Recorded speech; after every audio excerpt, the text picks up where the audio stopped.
अस्सलाम वालेकुम नाजरीन, आज 1 अक्टूबर 2021 है और नाजरीन आज की इस वीडियो में दो अहम मौज़ूआत का अहाता करने की कोशिश करेंगे। नाजरीन, पॉलिटिकल डेवलपमेंट्स बहुत ज़्यादा हो रही हैं। तहरीक इंसाफ और मुस्लिम लीग की सफ़ों के अंदर से बहुत इम्पॉर्टेंट मालूमात हमें मौसूल हो चुकी हैं। वो आने वाली वीडियोज़ में इंशाअल्लाह ताला आपके साथ उस हवाले से नशिस्त का एहतमाम होगा।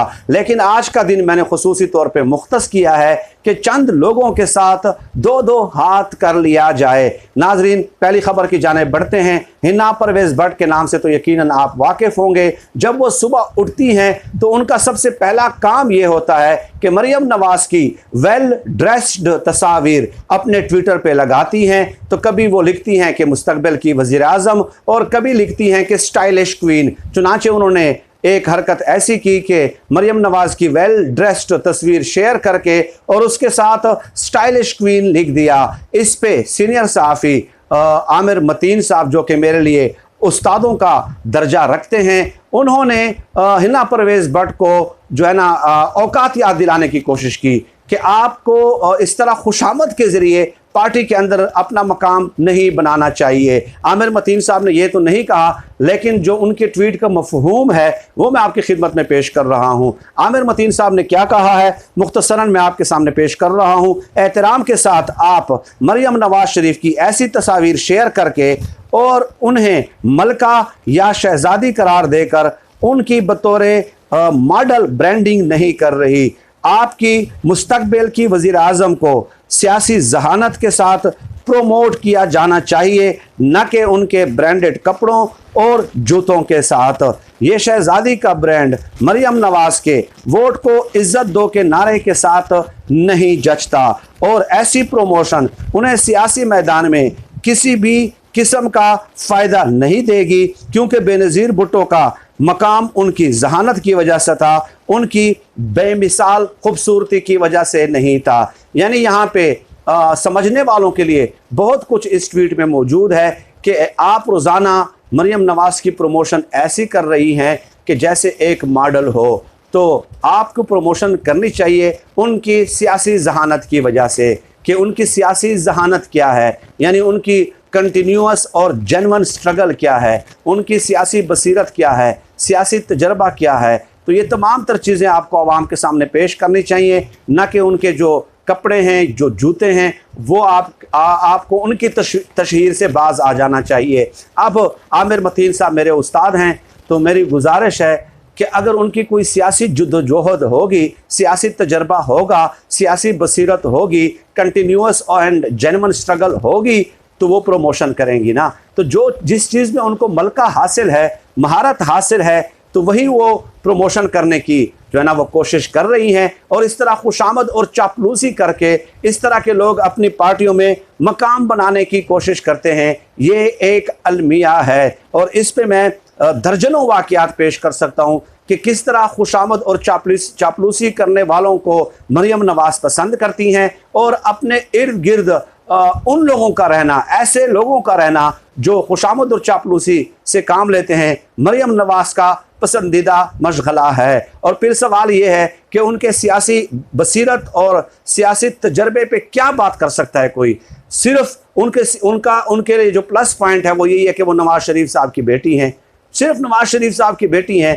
अब हिना परवेज़ भट्ट कब तक जो है ना ये उनका सियासी तजर्बा अपने ट्विटर अकाउंट पे पेश कर सकती हैं कि मरियम नवाज़ की सबसे बड़ी अचीवमेंट और सबसे बड़ी महारत यह है कि वो जो है ना नवाज शरीफ की बेटी है, इसलिए वो इस ओहदे के लिए अहल हैं। बहरहाल ये इन पार्टियों का हाल है। आप इनके इंटेलेक्ट लेवल का आप इससे अंदाज़ा लगा सकते हैं कि किस तरह खुशामद करके ये लोग पार्टियों में जगह बनाते हैं। तलाल चौधरी साहब का मैं वाक़या एक दफ़ा बता चुका हूँ कि शुरू में जब वो आए थे तो बहुत ज़्यादा एग्रेसिव थे, गैर अखलाकी ज़बान इस्तेमाल करते थे।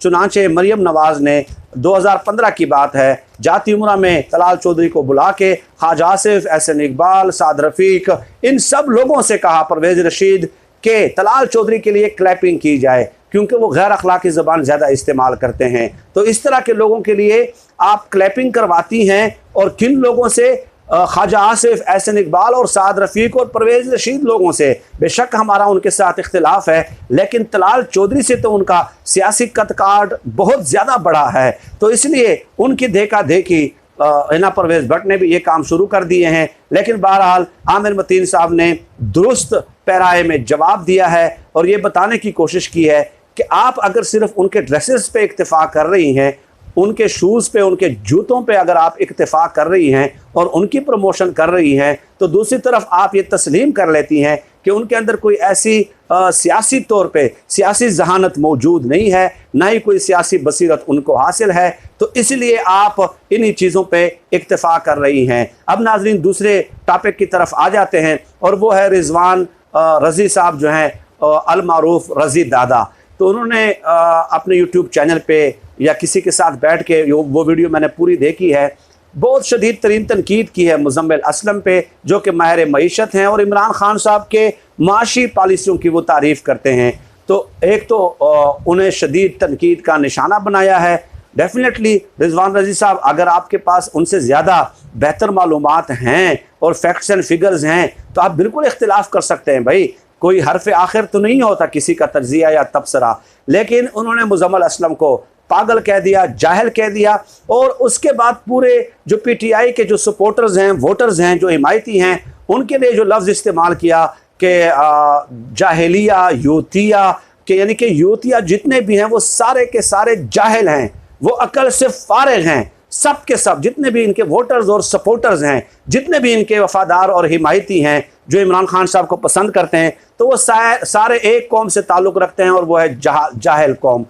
तो इस किस्म के तबसरे और तज़िये जो है वो नहीं करने चाहिए मेरे ख़्याल में। देखिए, हर पार्टी के अलग सपोर्टर्स होते हैं, वोटर्स होते हैं, हिमायती होते हैं और हर एक के पास दलाइल मौजूद होते हैं। हमारी दलील ये है, जो तहरीक इंसाफ के सपोर्टर्स हैं वो ये कहते हैं कि इन लोगों ने 3-3 बारियाँ ले ली, लेकिन पुलिस की इस्लाहात नहीं की, अदालती इस्लाहात नहीं की, शोबा हैसियत के इस्लाहात नहीं की, अस्पतालों की इस्लाहात नहीं की, पटवार खाने की इस्लाहात नहीं की। यानी कि जो बेसिक स्ट्रक्चरल रिफॉर्म्स करनी थी उन लोगों ने वो नहीं की हैं। तो इसलिए अब अगर चौथी बार भी उनको मौका दे दिया जाता है तो डेफिनेटली मैं क्यों यकीन करूंगा कि चौथी बार आके वो ये रिफॉर्म्स कर लेंगे।